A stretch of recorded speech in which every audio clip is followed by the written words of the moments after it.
I have some homemade rolls here that I made last night. I also have my bread that I made last night. And what I'm about to do is make some French toast. I don't have my serrated knife. It's one slice. You're gonna take it, plop it in here just like so.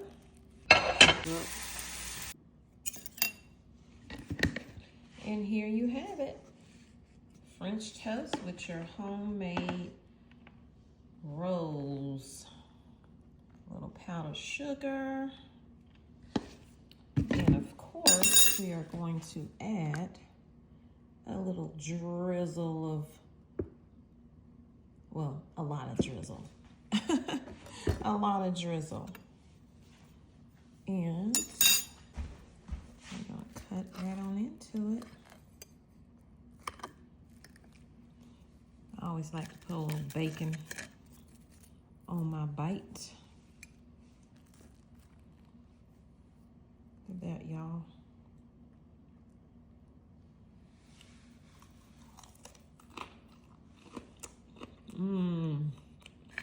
That's a good French toast. Okay, so first things first, wash your hands, okay? I've already done that. Make sure you have warm water. I got water from the filtered water, and then I warmed it up for about a minute, and it was warm. So not hot, because hot is going to kill your yeast. The first thing you are going to do is you're going to add the water to your bowl, 2 cups, and then you're going to add 1.5 tablespoons of yeast to the top of the water. Just sprinkle it over the water. Have everything lined up. Then we're gonna use salt, 1.5 teaspoons. Just sprinkle it on the top of that. I'm using Redmond's real salt. That's why it looks how it looks. Next, we're gonna do sugar, because sugar feeds the yeast. That's all you need to know. You need that sugar to feed the yeast to make it come alive. So 2/3 cup of sugar. I'm using a regular sugar. You can use raw. We're just gonna sprinkle that on in there. How fast this is moving, y'all? It is not complicated. So now we have 1/4 cup of oil. I am using, and not vegetable oil, I'm using avocado oil. I've never used the avocado oil, so I don't know how this is gonna come out in it. I usually use extra virgin olive oil, but I was out. Like I said, I've been using it. So you're gonna pour that in there. I like those little cups. And now we're going to add, it calls for 6 cups of flour, but we're gonna do 5.5 cups, or 5 cups rather. We're gonna do 5 cups of flour, all-purpose flour, and we're going to add that to it half at a time. That extra cup, that 6 cup, we're gonna use that when it's time to knead. So I'm using all-purpose. That's 1, 2. And on this third one, we're gonna go ahead and start stirring it. And then we'll add the other 2. So stir this up. Once you get the majority of this stirred up, then add your other cups of flour to it. You have 2 cups remaining that you have to do. Make sure you get to the bottom where all the sugar and salt kind of sank to the bottom. So now we're going to add, that's our 4th cup. And this is cup number 5.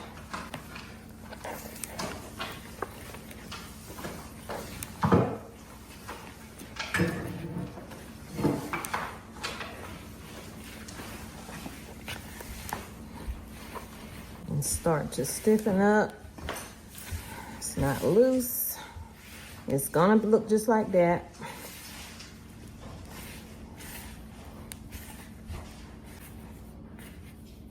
These mats right here, One of you guys sent these to me, and I really do appreciate it. This is my first time using it. Usually I just use my countertop. So you're just gonna put your dough out and you're gonna start kneading it. Now I probably should have put some flour down because I'm running my mouth, doing too much. So what I'm gonna do, sprinkle a little bit on top. Make sure your hands are clean. Sprinkle it on my hands so I can pick it up, and that way I can now put some where I should have had it before. Leave that on that side. That helps keep you from sticking. Don't forget that part like I just did. I always forget something when I'm trying to show you how I do something. I'm not telling you this is how you got to do it. So now we're gonna knead. Pull it to you, push it. Pull it, push it. That's what that 6 cup of flour is. If it's sticky, you can add a little more flour to it. I try to use what's on the mat or the counter. And if you're using your counter, make sure your counter is definitely clean. I have a bad hand, so I tend to use both my hands, but you could do it with one. So what I'm doing now is kneading. This mat comes in handy. See how that is right there? How it sprung back right there. That's enough for you right there. So you can choose to oil your bowl or not. Some people do, some people don't. I've done it both ways. Doesn't matter to me, because in the end, I'm gonna put butter on the top of it when it's done. I'm not gonna put a lot of oil in here. That's all I'm gonna do. Move that around. And then pick this up. Top part down, flip it over. Now you got some oil over. You don't want a lot of oil on it. Then you're gonna cover this up. Depending on your house, how hot or cold it is in your house determines how long it's gonna take, but it's usually gonna take at least an hour. And what it's gonna do is going to rise up. You want it to expand double the size. We're gonna cover it up and sit it aside. And proof this dough twice, okay? Once in the bowl, as you can see, it has risen. It has doubled its size, actually up a little bit further. And then once I get it into the pan, you're gonna let it sit for another hour and rise in the pan, okay? That is the only time consuming part of it, because once you get it in the oven, it's only gonna take you around 40 minutes, 50 depending on your oven. I'm going to put a little bit of flour in my clean hands, okay? In my clean hands, just so that I can get in here. You don't have to punch it if you don't want to. I'm not gonna punch it. You see how soft and fluffy this is? That's the only reason why I decided I'm gonna do it as a rose. Okay?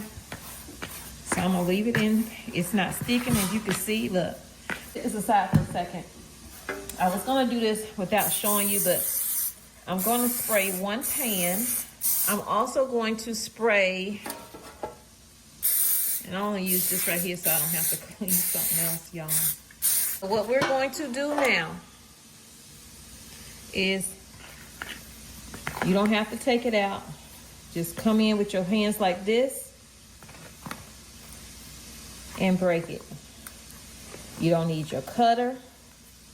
Just use your hands and break it apart, but try to break it even as you possibly can. Okay, so I'm going to put a little bit of flour on my hand again. That way I can get it up out of here. Okay, so you don't want to be working with it too much, so try to, hold on. A little stickiness to it. It's okay. It has a little stickiness to it. Just put a little bit of flour on it. Put your hand on it. Like that. Okay? So you want to put it into a loaf. Trying to make sure y'all can see it. You want it to be into a loaf like this. See how I'm doing? There we go. Right there. So since I'm not making this one into another bread roll, that's all you're doing. You don't want to mess with it too much, right? So now that you have it like this, go in, squeeze it off like this,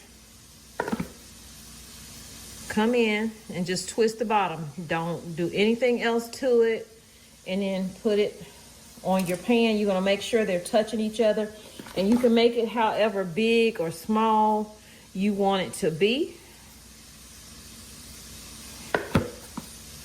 I'm gonna put a little flour on this hand over here. There we go. And then I'm gonna go in, and where it looked like that, just twist it and tuck it. And there you go. You have your roll. I'm gonna have different sizes.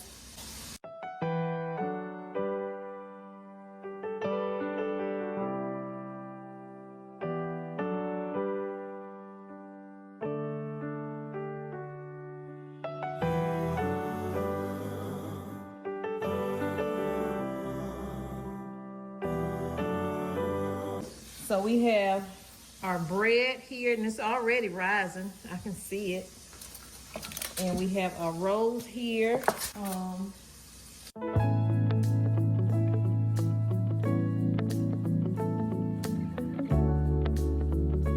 Okay, so it's been proofing for an hour. It has risen, as you can see here. Have risen as well. So I'm about to put them in 350-degree oven for 40 minutes. Of course, I'm gonna check mine at 30 because y'all know my oven is a little wonky. We need a new one.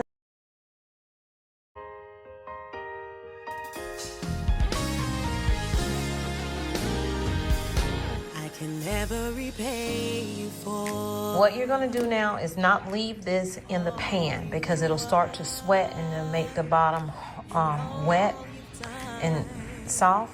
So I'm going to take it out of the pan. I'm going to butter the top of both of them. This with just regular butter. This one with like a sweet butter that I'm gonna make. And we're gonna cut into it, y'all. And I can't find my serrated knife, so I have to use a regular knife.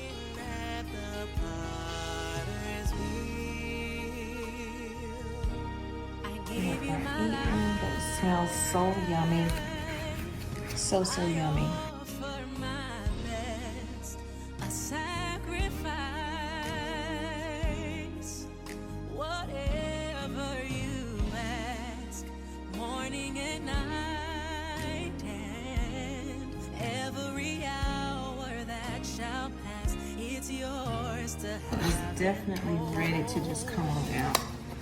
To mold and shape, Lord, fill this place.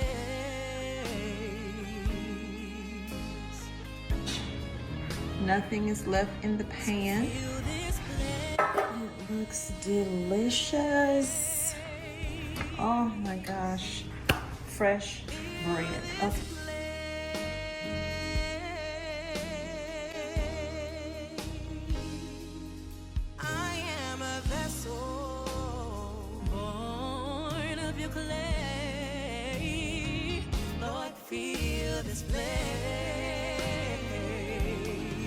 Again, this bread is not going to last you as long as your store-bought bread because that bread has a bunch of preservatives. Now, you can just do the top. I like to butter the sides too, y'all. So, yeah, you'll have to keep making bread, but hey, you'll have fresh bread that tastes better than store-bought, and you won't have all those preservatives in it. Look at this.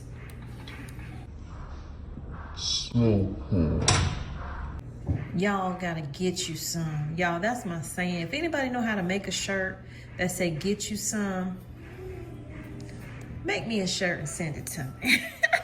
A spoon of honey, honestly, because we don't want our tops to be hard. Ooh. In the morning, make me a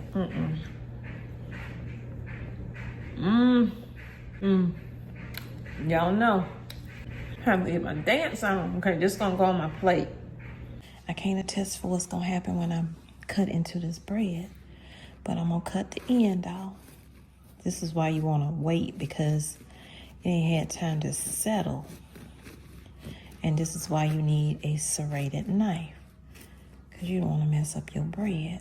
Fortunately, I don't have mine. Look at this right here. You can make French toast with this.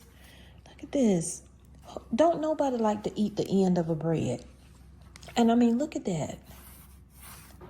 Look at that. You got the holes in it, so it's airy. I just cut her a piece. Get my bread. Look at that edge of it. My bread. She did 2 times.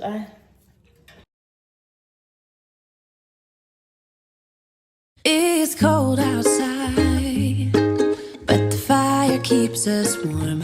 We can spend the night underneath the mistletoe.